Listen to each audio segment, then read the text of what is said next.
Morning everyone. আজকে হচ্ছে 24শে March আর এখন বাজে সকাল 10টা। এই জাস্ট টিফিন খাওয়া হলো। সুদীপ ওদিকে ওই ঘরে কলে বসেছে, অফিসের কলে। আর সকালবেলায় আজকে এখন তো মানে ময়না সকাল সকালই আসছে, তো ওই জন্য অসুবিধা হচ্ছে না। তো রোজই ও মোটামুটি 8টা পৌনে 8টা ওরম সময় ঢুকে যাচ্ছে আর 9টার মধ্যে ওর কাজ হয়ে যাচ্ছে। তো সকালবেলা চাটা খেলাম, তারপরে ব্রেকফাস্টে বানিয়েছিলাম একটু সবজি দিয়ে সুজি, ঝাল সুজি মতো। আর ওই সব খাওয়া দাওয়া হলো।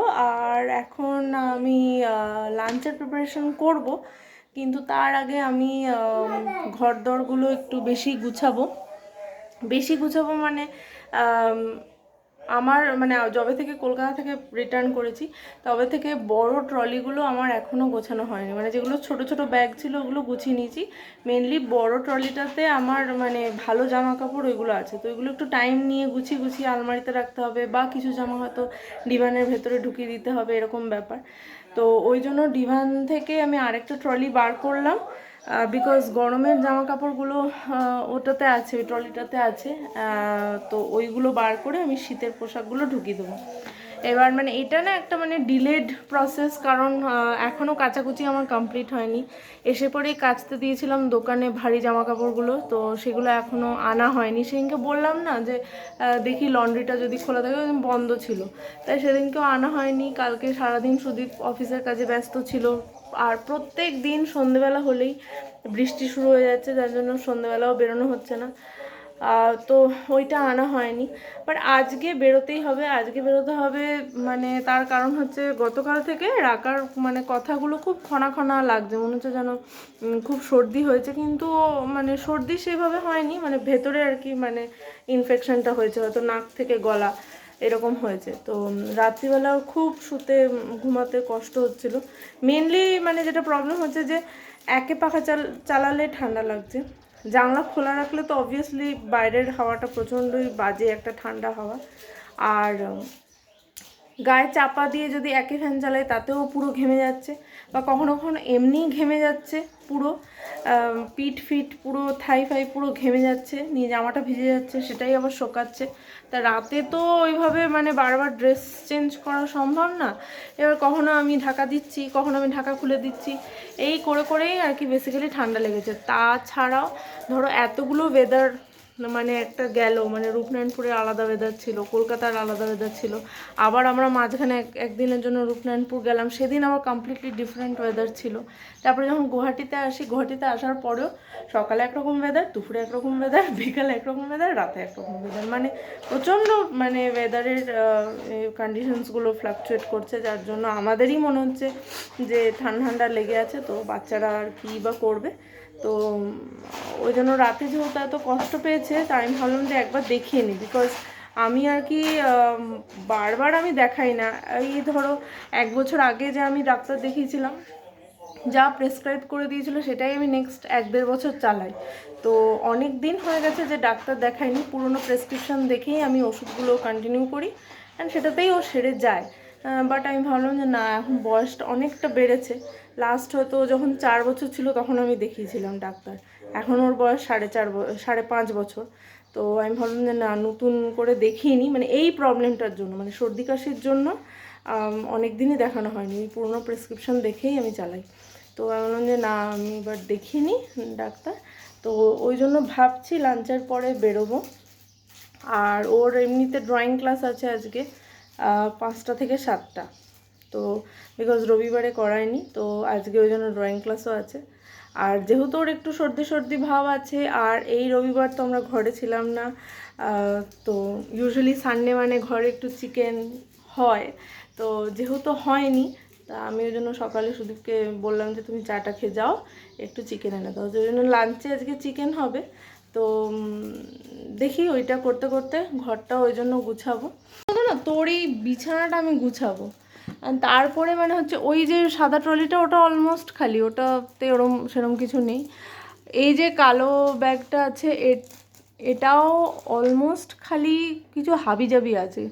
উপরে এই সুদীপের একটা ভালো স্যুট আর শেরওয়ানি আছে, এটাকে ভেতরে আমি ঢুকিয়ে দেবো, ঠিক আছে। ট্রলিটাতে বেসিক্যালি সব ভালো জামা কাপড় আছে, যেগুলো আমাকে গুছিয়ে গুছিয়ে আলমারিতে আর কি রাখতে হবে। আর এই ট্রলিটা আজকে আমি বার করলাম, এটা ভেতর থেকে, এতে মোস্টলি গরমকালের জামা কাপড় আছে, ওগুলো বার করে আমি শীতের পোশাক ঢুকিয়ে আমি ভেতরে ঢোকাবো। তাছাড়া এই ব্যাগ এগুলো হচ্ছে সব কাচতে দিতে হবে দোকানে, মানে আমি হাতে কাচতে পারবো না। এরাকা, বিছানাটা ক্লিন করে দিয়েছি, এখানে বস এবার।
করবো না। সো ফাইনালি এরকম গোছানো হলো। ওকে, সব জামা কাপড় গুছিয়ে নিলাম। এই জামা কাপড়গুলো হচ্ছে এক্সট্রিমলি ভালো জামা কাপড়, যেগুলো পুজোতেও রিইউজ করা যেতে পারে। সো আমি ওই জন্য একদম গুছিয়ে রেখে দিয়েছি। এবার এটাকে বন্ধ করব, ঠিক আছে। আর এইবারে যে বাড়ি গেছিলাম, মেট্রো ক্যাশ অ্যান্ড ক্যারি থেকে আমি দুটো বড় বিছানার চাদর আমি এনেছি। একটা এই প্রিন্টের, ঠিক আছে, আর একটা হচ্ছে এই প্রিন্টের। একটা ওটা কি বেজ কালার এরকম বলতে পারে, এটা গ্রে, এটা ফ্লোরাল, আর এটা ভুবন, এটা ফ্লোরাল না এমনি ডিজাইন জানি না, যাই হোক। সো এই দুটো এনেছি। চলো এবার মাংসটা রান্না করি, 11:30 বাজে, অনেক দেরি হয়ে গেছে। বাড়ি থেকে এসে দেখলাম এখানে যে তুলসী গাছটা ছিল পুরো মরে গেছে। আমি জানি না কেন, মানে ইভেন রাকার জন্মদিনের সময়, মানে অক্টোবরে, তুলসী গাছটা এত মানে মানে খুব সুন্দর গ্রো করেছিল। তারপরে শীতকালে কিছু একটা হলো, পোকা লেগে গেল, পাতা ঝরতে শুরু করে দিল। আমি ডালগুলো ট্রিম করলাম, কাঁচা হলুদ দিলাম, কিচ্ছু হলো না। আমি এসে পরে দেখলাম গাছটা পুরো মরে গেছে। আমি বললাম মরা গাছ কেন রাখি, তো ওই জন্য আমি পুরো তুলে দিলাম গাছটা। একটা নতুন তুলসী গাছ লাগাতে হবে। এই গাছটা তো মানে আমি জন্মেও এটাকে ঠিক করতে পারলাম না। এই গাছটা সামহাও একটু মানে পদের হয়েছে। সো যাই হোক, ভাল লাগলো। আর এইটা ময়না এনে লাগিয়ে দিয়েছিল, তো দেখছি এটাতে এই যে নতুন পাতা এসছে, তাও ভালো। যাই হোক, দেখি এবার রান্নায় লাগি। ম্যাট দুটো ভেতরে পেতে দিই। এই ব্যাগটা কোথা থেকে পড়লো? ও মাংস এনেছিল সে ব্যাগটা। আদা বাটা আমার আছে, কালকে একটু বেশি করে আদাটা বেটে রেখেছিলাম, জমে গেছে পুরো। আর কালকের এই বিন আলু ভাজা আছে, উচ্ছে ভাতে মাখা আছে, অল্প ভাত আছে, এগুলো সব বার করে রাখি। এখানে আলুটা সেদ্ধ করে নিয়েছি, তেল গরম হচ্ছে, মাংসটা বসাবো। এখানে আছে পেঁয়াজ বাটা আর একটু শুকনো লঙ্কা দিয়ে বেটেছি। এটাতে আছে একটু রসুন বাটা, রসুন আর হচ্ছে কাঁচা লঙ্কা, একটু টমেটোও বেটেছি, আর এখানে কুচনো পেঁয়াজ। এবার মাংসটা এখানে বসাবো, চলো।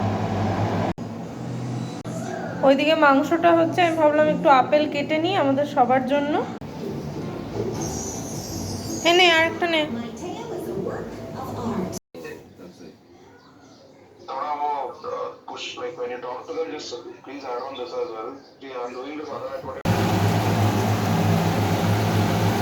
সো 2টো বাজে এক্স্যাক্টলি। আর চান টান করে এই যে খাবার বেড়ে দিলাম সবার। রাকাকে পাতে দিয়ে দিয়েছি, আর আমাদের একটু পুরনো একটু সেদ্ধ আর ভাজা ছিল, ওটা নিয়ে নিয়েছি। সুদীপকে ডাকলাম, আসছে, অফিসের কাজ করছে। আর বাইরে একদম কালো মেঘ করে আসছে, জানি না বেরোতে পারবো কি পারবো না, যে ভাবছি যে ডাক্তার দেখাতে যাবো, জানি না।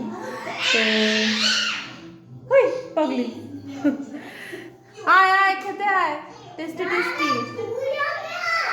ও আমাকে যেতে হবে ওখানে ওকে খাওয়াতে। হ্যাঁ, তো যাই হোক, খাবার খাই, তারপরে দেখি বেরোলে বেরোবো, আর না হলে রাকা বিকেলবেলায় ড্রয়িং ক্লাসে যাবে। চলো।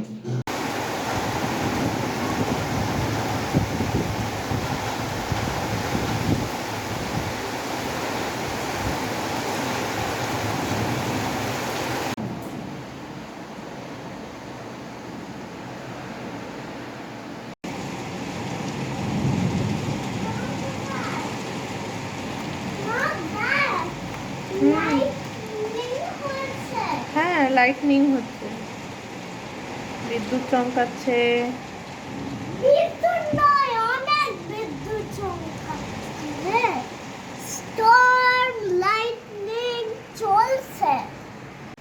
আরেকজন ভিডিও করছে ঝড় বৃষ্টির, প্রচন্ড শো শো করে আওয়াজ হচ্ছে একদম।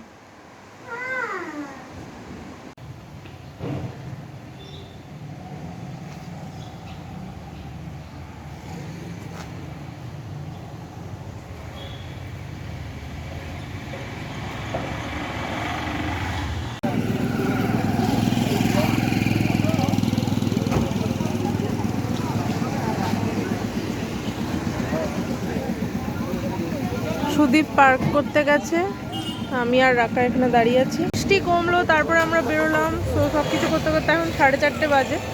জানি না, যে ডাক্তার থাকবে তার কাছেই দেখিয়ে দেবো, বিকজ এদিকে আয়, গাড়ি আসছে। বিকজ 5টা থেকে আবার রাকার এই ড্রয়িং ক্লাসটা আছে এই রাস্তার উপরেই, কিন্তু দেরি হয়ে গেল, 4টের মধ্যে আসলে ভালো হতো। যাই হোক, বৃষ্টিও পড়ছে। দেখি সুদীপ আসো, কোন ডাক্তার আছে, তাড়াতাড়ি ডাক্তার দেখি আগে ওকে পৌঁছে দেবো। ও সরি, খেলার জায়গাটা কই, ওটা প্লে এরিয়াটা কই, কই কোথায় ছিল প্লে এরিয়াটা, কোন দিকে? এখানে ব্যাক সাইডে ছিল, এখানে। হ্যাঁ, এখন কই? রাকা ভেবেছে ডক্টরের কাছে যাই, একটু খেলবো ভালো করে। অনেকগুলো টয়েস ছিল বল, কার, স্লাইড, চেয়ার। রাকা এমন লিপ বাম মেখেছে, লিপসটাই বন্ধ করতে পারছে না।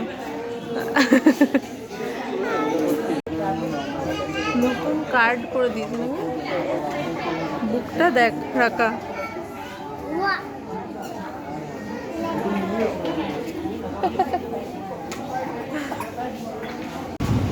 হয়ে গেল আমাদের ডাক্তার দেখানো, ওষুধ পরে নেব।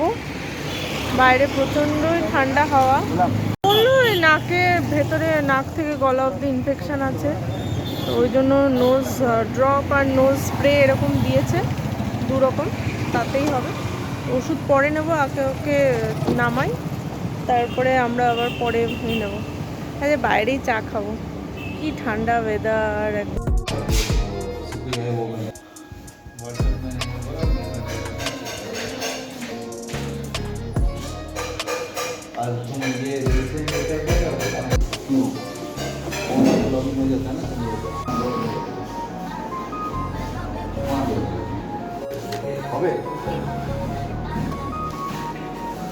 ফাইনালি লন্ড্রির দোকানটা খোলা, সো জামা কাপড়গুলো আজকে তুলবো এখান থেকে।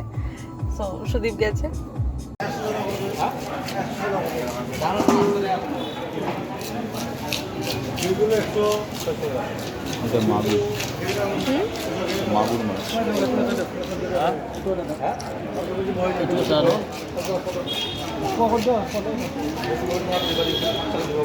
কুচো চিংড়ি, ওটা কই মাছ না, ওই যে ওদিকে কই মাছ।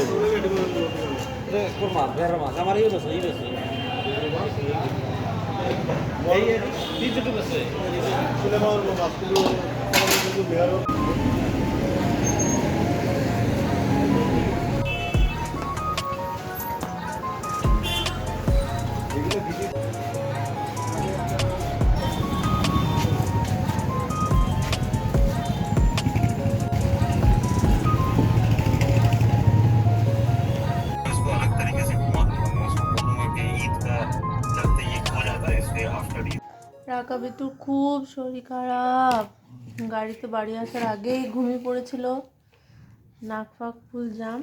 একটা জানিস তো নোজে একটা স্প্রে দিয়েছে ডক্টর, ওটা নোজে ফুসফুস করে দিলে না নোজটা পুরো ক্লিয়ার হয়ে যাবে। হালকা দেবো, দিয়ে দেবো, দেখবি নোজটা। গাড়িতে ঘুমিয়ে গেছিলো, মানে এত জোরে নাক ডাকছে, মানে নিঃশ্বাসটাই নিতে পারছে না, মুখ দিয়ে নিঃশ্বাস নিচ্ছে, গলাটায় ব্যথা। ওষুধ খাবি ঠিক হয়ে যাবে, বুঝেছ?